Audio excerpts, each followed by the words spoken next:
So earlier in the unit, we talked about waves as being either mechanical waves or electromagnetic waves.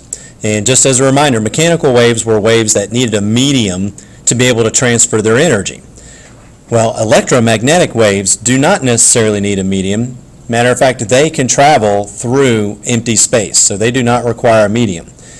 But an electromagnetic wave is a wave that's partially electric and partially magnetic, and it comes from the vibration or the movement of electrons. So let's talk about where electromagnetic waves originate. So here you have an atom, and right here would be an electron.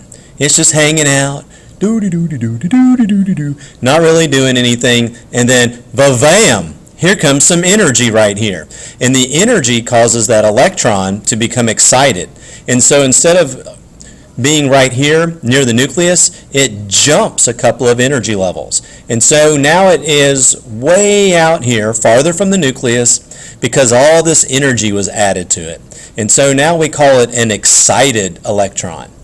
But then it doesn't stay there forever, because once the energy is no longer added, it's going to fall back down. So it's going to go from that excited state back down to its original state. And as it does that, it releases some of the energy that it absorbed. And sometimes it can release that energy in the form of visible light, which we can see, but sometimes it releases that energy in another form of light that we can't see, such as a radio wave or an X-ray. So electromagnetic waves are created when electrons move from one energy level to another and then back down again. And then they re-release that energy, usually in what we call a photon. And when they release that energy, it can be one of many types of energy.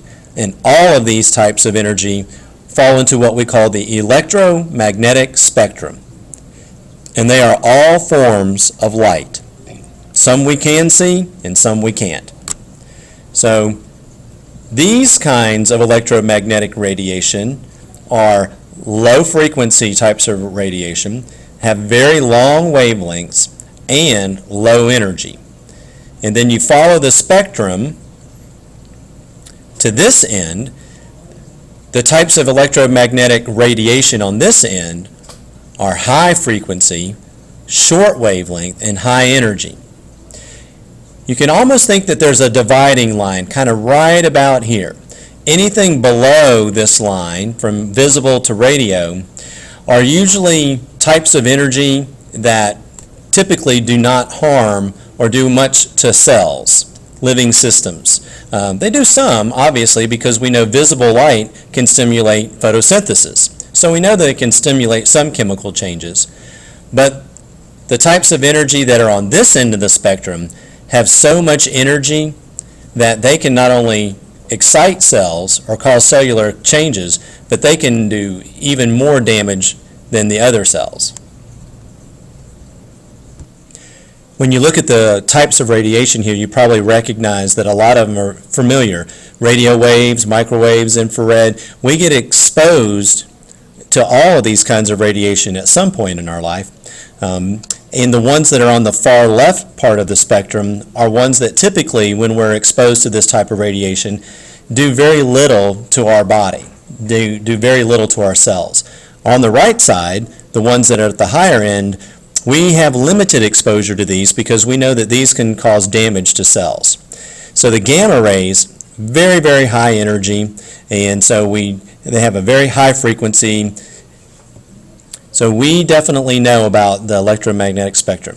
Down here, the visible spectrum, probably familiar with an acronym ROY-G-BIV, red, orange, yellow, green, blue, indigo, violet.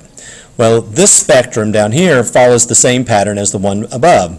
The reds are going to be the ones that are the low frequency, long wavelength, and low energy. And then as you progress across, the purples and the violets are going to be the higher frequency colors of light. They'll have the shorter wavelengths, and they will be the higher energy colors. Just another way of looking at the same spectrum, This one kind of shows the wavelength and the frequency to give you a visual that the radio waves have a very long wavelength and a low frequency, whereas the gamma rays have a short wavelength and a high frequency.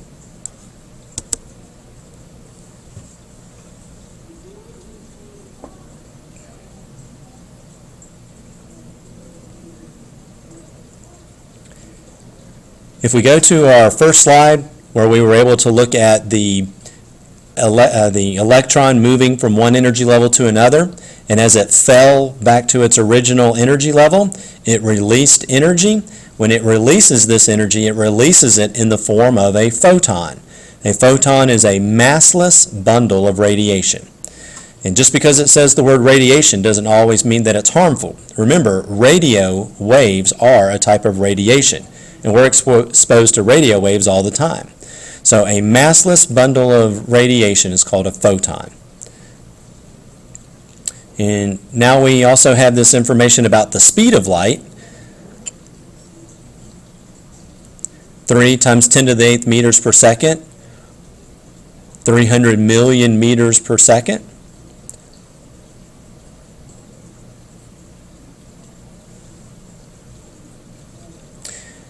And all of those different types of radiation, as I mentioned before, they're all types of electromagnetic radiation. And technically, they are all types of light. We just happen to be able to see only one small portion of that spectrum, the visible spectrum. But all of them are types of light. They all travel at the speed of light.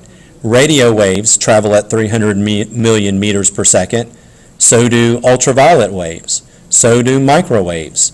So does red light, so does green light, all forms of electromagnetic radiation. Regardless of wavelength, regardless of frequency, they all travel the same speed through a vacuum. Now when they travel through different materials, because they have different wavelengths, they're going to behave a little differently.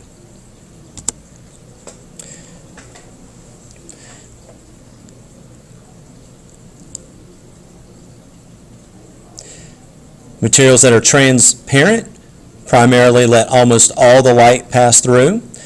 If, however, light interacts with this material at an angle, it can still pass through, but it might change the path of the light.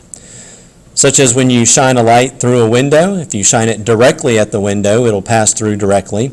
But if you shine the light at an angle, some of that light might get reflected, some of it will pass through, and when it passes through, it might pass through at a different angle at which it came in. And you learned about that in a previous unit about refraction. So as the light passes through the material, the transparent material, it might refract or change its path.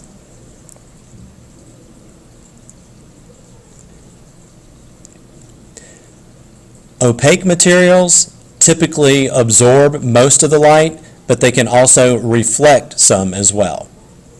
So an opaque material is probably either going to absorb the light energy and probably convert it into thermal energy, or it can reflect that energy.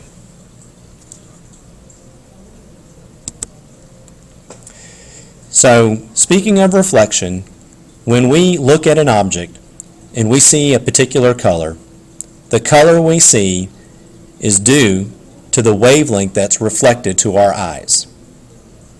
If it's a really short wavelength in the visible spectrum, then the object will appear bluish or purple. If it's a very long wavelength in the visible spectrum, then the object will appear red.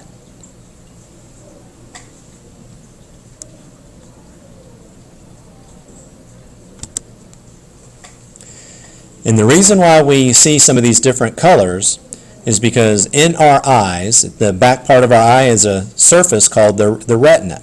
And the retina is loaded with specialized cells called rods and cones. The rods are primarily cells that are most active and most effective when the light is very dim. So basically your night vision is responding to the rods in your retinas. When there's not a lot of light available, such as at night, you tend to not see color. You tend to see more things in shades of gray, dark, light, that kind of stuff. So at night, your rods are helpful in helping you to detect different levels of brightness. But during the day, when you've got plenty of light around, your cones operate, and they help distinguish the different colors. And you have cells in your retina that are sensitive to red light, or the long wavelengths, to blue light, and to green light. These are the three primary colors of light.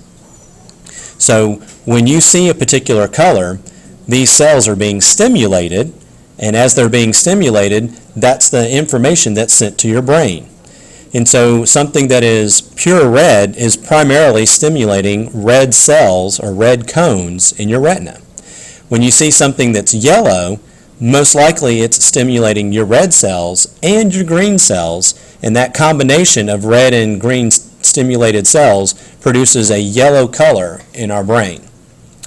So they release the signals, and that's what triggers us to see the various colors that we interpret.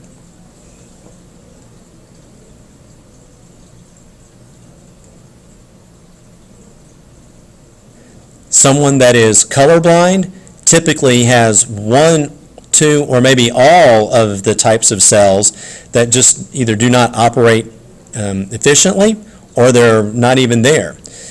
For example, somebody that might be red-green colorblind would have great difficulty distinguishing red and green objects from each other. To them, they might look the same color. So colorblindness would be a defection in the cones. The final thing to mention about color is right here at the bottom. If you were to equally mix red light, green light, and blue light, you get white light. White is not a true color. It's the mixture of all of the colors reflecting back to your eyes equally. So when something reflects red, green, and blue light equally, your eyes will sense that as being white. So white is not a true color. It's the combination of three colors put together. And the color black is also not a true color. Black is the absence of reflected light.